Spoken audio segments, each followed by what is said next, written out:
Hola chicos, ayer fue una noche estupenda, porque fue la última temporada de Poetry Slam. Acabamos con una cena de despedida magnífica. Ganó Timin. Ha sido muy bueno. Yo con una acompañante estupenda. Espero participar en los próximos temporadas de Poetry Slam.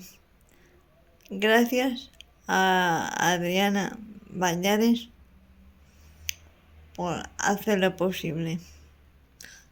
Y ya os seguiré comentando mis próximos eventos.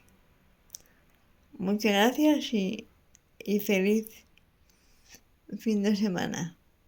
Gracias.